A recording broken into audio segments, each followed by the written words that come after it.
नमस्कार मित्रों, मैं अंशुमान सिंह आपके अपने YouTube channel target with Rohan sir पर आपका स्वागत करता हूं। पिछली क्लास में हम स्रोत के बारे में पढ़े थे, इतिहास को जानने के स्रोत के बारे में। 3 स्रोत थे, पुरातात्विक स्रोत, साहित्यिक स्रोत और विदेशी विवरण। आज का हमारा जो टॉपिक है वो पाषाण काल है। तो पाषाण काल किसे कहते हैं? वह काल जिसमें मानव सिर्फ और सिर्फ पत्थर के औजारों पर ही निर्भर रहा, उस काल को हम पाषाण काल के नाम से जानते हैं। इस समय किसी भी धातु से मनुष्य परिचित नहीं था, सिर्फ और सिर्फ पत्थर के उपकरण पर ही आधारित था, शिकार के लिए या अपने रोजमर्रा की जीवन यापन के लिए। तो हम देखते हैं कि आपका जो पाषाण काल है ये कितने भागों में बांटा गया है। तो सर्वप्रथम आप देखेंगे कि आपका 1865 ईस्वी में जॉन लुबाक एक राइटर होते हैं, वो अपनी पुस्तक प्री हिस्टोरिक टाइम में पाषाण काल को 2 भागों में बांटते हैं। कौन? जॉन लुबाक। कितने में? 1865 ईस्वी में। अपनी पुस्तक प्री हिस्टोरिक टाइम, ये जो पुस्तक है पूछ ली जाती है, तो प्री हिस्टोरिक टाइम में पाषाण काल को 2 भागों में बांटते हैं। नंबर 1 पूरा पाषाण काल, नंबर 2 नवपाषाण काल। अब बीच में एक मध्य पाषाण काल का भी कॉन्सेप्ट है, वो एक संक्रमण का काल है। कुछ विद्वान इस दोनों के बीच के काल को मध्य पाषाण काल के नाम से जानते हैं। आज हमारा जो टॉपिक है वो है पूरा पाषाण काल। तो पूरा पाषाण काल, तो पूरा पाषाण काल का जो टाइम पीरियड है वो 20 लाख बीसी से लेकर के 10,000 बीसी। कितना है? 20 लाख बीसी से लेकर के, यानी कि 20 लाख ईसा पूर्व से लेकर के 10,000 ईसा पूर्व।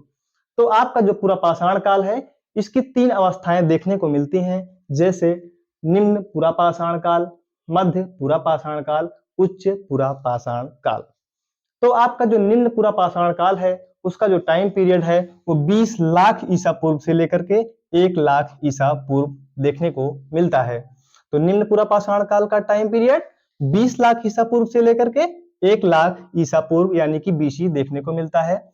फिर आपका मध्य पूरा पाषाण काल आता है, जिसका टाइम पीरियड 1 लाख ईसा पूर्व से लेकर के 40,000 ईसा पूर्व, 40,000 बीसी तक देखने को मिलता है। फिर आपके यहाँ उच्च पूरा पाषाण काल का कॉन्सेप्ट आता है, जिसका टाइम पीरियड है 40,000 बीसी से लेकर के 10,000 बीसी, 40,000 बीसी से लेकर के 10,000 बीसी। अब हम इन तीनों कालों के बारे में पढ़ेंगे कि ये जो काल थे इनके साक्ष्य कहां-कहां से मिले, और उसके बाद इन कालों में कौन-कौन से उपकरण देखने को मिलते हैं। तो पहला काल हम उठाते हैं आपका निम्न पूरा पाषाण काल, जिसका टाइम पीरियड 20 लाख ईसा पूर्व से 1 लाख ईसा पूर्व देखने को मिलता है। तो देखिए आपका जो निम्न पूरा पाषाण काल है, उसका जो उपकरण है चॉपर, चॉपिंग या पेबुल। पेबुल किसे कहते हैं? आपके सामने एक क्वेश्चन निकल करके आता है कि पेबुल किसे कहते हैं। तो पेबुल यानी कि आप देखते हैं नदियों में बहाव के कारण, जल के बहाव के कारण कोई पत्थर होता है, वो एक शेप में आ जाता है, एक बेहतरीन शेप में आ जाता है, उसी को आप पेबुल कहते हैं। तो बेहतरीन शेप में आ जाते हैं या एक गोल शेप में आ जाते हैं, उन्हें पेबुल उपकरण कहते हैं। ठीक है, तो आपके नर्मदा नदी घाटी में देखेंगे ये पेबुल उपकरण का ज्यादातर आपका जो भाग मिलेगा पेबुल उपकरण की, वो नर्मदा नदी घाटी में मिलेंगे या सोहन नदी घाटी में देखने को मिलेंगे। आप देखेंगे कि आपके हैंड एक्स यानी कि आप जो कुल्हाड़ा और कुल्हाड़ी का जो प्रयोग करते हैं, उसका जो प्राचीनतम साक्ष्य मिलता है पत्थर के कुल्हाड़े, पत्थर की कुल्हाड़ियां का जो प्राचीनतम साक्ष्य मिलता है वो आपको अतिरमपक्कम मद्रास से देखने को मिलता है। ठीक है, आप देखेंगे कि आपका जो निम्न पूरा पाषाण काल है, यहाँ से यानी कि मध्य प्रदेश के भीमबेटका से, तो हम क्या बात कर रहे थे? भीमबेटका से पाषाण युगीन गुफा चित्रकारी का प्राचीनतम साक्ष्य देखने को मिलता है। यानी कि चित्रकारी का प्राचीनतम जो साक्ष्य मिलता है वो भीमबेटका की गुफा मध्य प्रदेश से देखने को मिलता है। हम हैंड एक्स की बात कर रहे थे, तो हैंड एक्स वह उपकरण है या वह पत्थर जिसको काट करके कुल्हाड़ा या कुल्हाड़ी का जो रूप दे देते हैं, उसको हैंड एक्स कहते हैं। कहाँ से मिल रहा है आपका? अतिरमपक्कम, मद्रास अतिरमपक्कम से आपके हैंड एक्स का प्राचीनतम साक्ष्य देखने को मिल रहा है। ठीक है ना। अब आप देखेंगे किसने खोज की, तो आप देखेंगे Robert Bruce Foote. Robert Bruce Foote महोदय ने 1863 ईस्वी में प्रथम हैंड एक्स का साक्ष्य प्राप्त किया, और कहां से? मद्रास से, अतिरम पक्कम से। ठीक है, अब आप आगे बढ़ेंगे तो अग्नि से परिचित उपयोग नहीं, यानी कि आपका जो निम्न पुरापाषाण काल के जो मानव थे वो अग्नि से परिचित तो थे, लेकिन अग्नि का उपयोग करना नहीं जानते थे, उपयोग नहीं करते थे। ठीक है, तो पुरापाषाण काल में ही अग्नि की खोज हो चुकी थी, ये आप लोग ध्यान दीजिएगा। अब अग्नि का जो प्राचीनतम साक्ष्य मिलता है, अग्नि का जो पहला प्रमाण मिलता है वो कहाँ मिलता है? आप देखेंगे चाउ जू कोजियन गुफा, चाइना। चीन में एक गुफा है चाउ जू कोजियन। बहुत ही इंपॉर्टेंट ये क्वेश्चन है कि अग्नि का प्रथम प्रमाण जो मिलता है वो चाउ जू कोजियन गुफा, चाइना से मिलता है। ठीक है, तो आपने देखा कि निम्न पुरापाषाण काल उपकरण जो थे चॉपर, चॉपिंग, पेबुल, यानी कि पानी के बहाव से एक गोल शेप में उपकरण आ गए, उनको पेबुल बोल दिए। ठीक है, जो कि सोहन नदी घाटी में देखने को मिल रहे हैं आपको। उसके बाद हैंड एक्स की बात की तो आपके रॉबर्ट ब्रुसफुट ने 1863 में प्रथम हैंड एक्स के साक्ष्य पाया, तो वो कहां से? मद्रास के अतिरम पक्कम से। ठीक है, उसके बाद भीमबेटका से पाषाण गुफाकालीन चित्रकारी के साक्ष्य देखने को मिल रहे हैं। अब हम लोग कहां बढ़ते हैं? आगे मध्य पुरापाषाण काल की ओर। तो हम मध्य पुरापाषाण काल की बात कर रहे हैं। अब तो मध्य पुरापाषाण काल के जो उपकरण है फलक संस्कृति के नाम से जाना जाता है। आपका जो मध्य पुरापाषाण काल है वो फलक संस्कृति के नाम से जाना जाता है।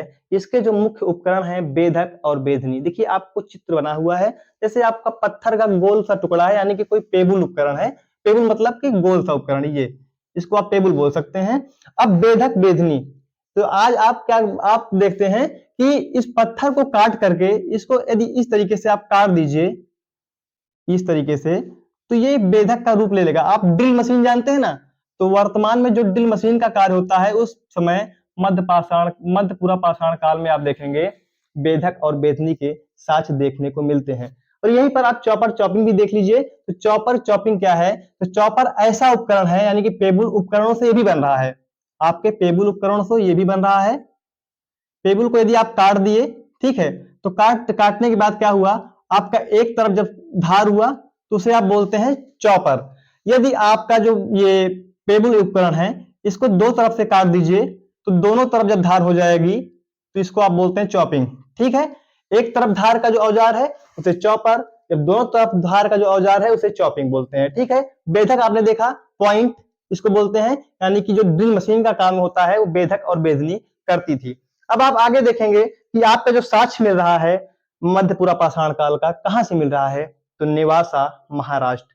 महाराष्ट्र निवासा से आपके मध्य पुरापाषाण काल के बेधक और बेधनी के साक्ष्य मिल रहे हैं। आप देखेंगे बेलन नदी घाटी इलाहाबाद से भी इसके साक्ष्य मिल रहे हैं। उसके बाद सिंह भूमि बिहार, सिंह भूमि बिहार से भी आपके मध्य पुरापाषाण कालीन साक्ष्य मिल रहे हैं। ठीक है, अब हम लोग आगे बढ़ते हैं तो हमारा जो अगला है वो उच्च पुरापाषाण काल। तो उच्च पुरापाषाण काल के बारे में आप देखेंगे तो जो इसके उपकरण हैं आरी, आरी से तो आप परिचित होंगे ही, चाकू से भी परिचित होंगे आप। इसको चाकू संस्कृति भी बोलते हैं। किसको? उच्च पुरापाषाण काल को। तो आरी इसके उपकरण हैं, चाकू, बेधनी, खुरचनी, ब्लेड। ठीक है, तो ये जो उपकरण है, खुरचनी भी आप जानते होंगे। खुरचनी का जो आकार होता है कुछ इस शेप में होता है। ये जो शेप है ये आप शेप मिल जाएगा, इसको पकड़ करके अंगुलियों के सहारे पकड़ करके इससे काम करते थे वो लोग। तो खुरचनी, ब्लेड, आरी, चाकू, बेधनी पत्थर के ही औजार हैं, धातु के नहीं हैं। तो ये उपकरण आपको उच्च पुरापाषाण काल में मिलते हैं।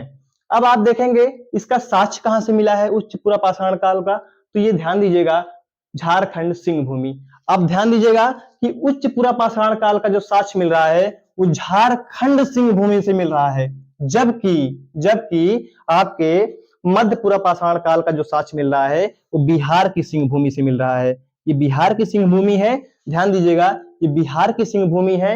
मध्य पुरापाषाण काल, उच्च पुरापाषाण काल, झारखंड की सिंह भूमि से इसका साक्ष्य देखने को मिल रहा है। और उसके बाद भीमबेटका मध्य प्रदेश से भी इसका साक्ष्य मिल रहे हैं। और आप देखेंगे इनाम गांव महाराष्ट्र से भी इस संस्कृति के साक्ष्य देखने को मिल रहे हैं।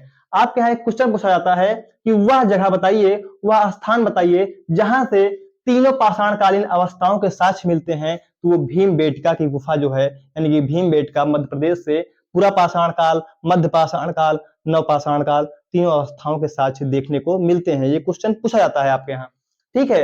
अब आप देखेंगे कि गुफा चित्रकारी का प्राचीनतम साक्ष्य मैंने आपको पहले ही बता दिया था कि गुफा चित्रकारी का आपका प्राचीनतम साक्ष्य कहां से, पूरा पाषाण काल में देखने को मिलता है। वही चीजें यहाँ पे आपको रिपीट की गई हैं। तो आप फिर देखेंगे आगे कि हड्डी से बनी मातृ देवी की प्रतिमा का प्राचीनतम साक्ष्य आपके उच्च पुरा पाषाण काल में हड्डी से निर्मित, ये क्वेश्चन पूछा जाता है, हड्डी से निर्मित मातृ देवी की प्रतिमा का प्रथम साक्ष्य कहां से मिल रहा है। तो आप देखेंगे कि आपका जो हड्डी से निर्मित मातृ देवी की प्रतिमा है, यूपी की बेल नदी घाटी से इसका साक्ष्य देखने को मिल रहा है, ठीक है। तो आपको चीजें समझ में आई होंगी। अब हम कुछ इंपॉर्टेंट फैक्ट की ओर चलते हैं जो कि तीनों पाषाण काल से संबंधित चीजें हैं। ये बहुत ही इंपॉर्टेंट है आपके एग्जाम पॉइंट ऑफ व्यू से, ओके। तो आप देखिए कि आपका जो भीमबेटका है मध्य प्रदेश, भीमबेटका से गुफा चित्रकारी का प्राचीनतम साक्ष्य, भीमबेटका मध्य प्रदेश गुफा चित्रकारी का प्राचीनतम साक्ष्य, ठीक। आगे देखिए आदमगढ़ एवं बागौर से पशुपालन का प्राचीनतम साक्ष्य मिल रहा है। पशुपालन का प्राचीनतम साक्ष्य आदमगढ़ एवं बागौर से। आदमगढ़ आपका एमपी में है, देखिए लिखा हुआ है मध्य प्रदेश, और आपका जो बागौर है वो राजस्थान का इलाका है। तो एमपी यानी कि मध्य प्रदेश के आदमगढ़ और राजस्थान के बागौर से पशुपालन का प्राचीनतम साक्ष्य देखने को मिलता है। तो आपसे पूछा जाए कि पशुपालन का प्राचीनतम साक्ष्य, तो बागौर और आदमगढ़ आप उत्तर दे सकते हैं। फिर उसके बाद आपका जो एक स्थल है बुर्जहोम एवं गुप्तकराल। बुर्जहोम एवं गुप्तकराल ये कश्मीर का एक स्थल है। यहाँ से गर्तावास मिलते हैं, गड्ढे वाले घर के साक्ष्य मिलते हैं, गड्ढे वाले घर के साक्ष्य मिलते हैं। और पशुपालन और कृषि के भी साक्ष्य आपको बुर्जहोम एवं गुप्तकराल से देखने को मिलते हैं। लेकिन प्राचीनतम पशुपालन का जो साक्ष्य है वो आदमगढ़ और बागौर से मिल रहा है। अब आप आगे देखेंगे मेहरगढ़, कृषि का प्राचीनतम साक्ष्य। कृषि का प्राचीनतम साक्ष्य शुरुआत में मेहरगढ़ माना जाता था, जो कि 7000 बीसी माना गया था। 7000 बीसी में, मतलब 7000 बीसी के आसपास कृषि का जो प्राचीनतम साक्ष्य मिलता है वो मेहरगढ़ में देखने को मिलता है। लेकिन नई खोजों के अनुसार आप देखेंगे तो जो कृषि का प्राचीनतम साक्ष्य है वो लहुरा देव को माना जाता है, जो कि संत कबीर नगर डिस्ट्रिक्ट आपके उत्तर प्रदेश में स्थित है। लहुरा देव संत कबीर नगर डिस्ट्रिक्ट उत्तर प्रदेश में स्थित है, जिसको आज आप मान रहे हैं नए खोजों के अनुसार, नवीनतम खोजों के अनुसार कृषि का प्राचीनतम साक्ष्य, जो कि 9000 बीसी से लेकर के 7000 बीसी, यानी कि इससे भी 2000 साल पुराना साक्ष्य आपको लहुरा देव दे रहा है। अब आप एक पॉइंट और बचा हुआ है, कोलडीवा। चावल का जो प्राचीनतम साक्ष्य माना जाता था वो 6000 बीसी कोलडीवा से माना जाता था, लेकिन जब नवीनतम खोजें हुई तो लहुरा देव से चावल का प्राचीनतम साक्ष्य माना गया। तो आप लोग ध्यान दीजिएगा, क्रम ध्यान दीजिएगा कि आप मेहरगढ़ जो है सबसे पहले लहुरा देव कृषि का प्राचीनतम साक्ष्य, उसके बाद मेहरगढ़, उसके बाद कोलडीवा कृषि के मामले में, और चावल के मामले में सबसे प्राचीनतम लहुरा देव और फिर उसके बाद कोलडीवा, ठीक है। तो आपको चीजें समझ में आई होंगी। अब हम थोड़ा सा इसके बारे में आपको कुछ पॉइंट फिर से एक बार रिपीट करते हैं। जैसे हैंड एक्स, रॉबर्ट ब्रूसफुट 1863 में प्रथम हैंड एक्स को खोज किया, कहां से, मद्रास के अतिरमपक्कम, ठीक। उसके बाद आप देखेंगे चाउजू कोजियन गुफा प्रथम अग्नि का साक्ष्य, ठीक है। उसके बाद आपको चीजें लगभग चीजें मैं बता चुका हूं। अब इसको आप लोग रिपीट करके एक दो बार देखेंगे तो चीजें आपको याद हो जाएंगी। इससे बाहर आपके यूपीपी हो, चाहे आपका लेखपाल हो, यूपीएसआई हो, आरओ हो, पाषाण काल यानी पूरा पाषाण काल से क्वेश्चन उठेगा, प्रश्न उठेगा तो इससे बाहर नहीं जाएगा। आप इसका स्क्रीनशॉट ले लीजिए और आप target with Rohan sir channel को सब्सक्राइब करिए, शेयर करिए और लाइक करिए। और इसी के साथ हम अपने क्लास को समाप्त करते हैं। धन्यवाद मित्रों, आप स्क्रीनशॉट ले लीजिए।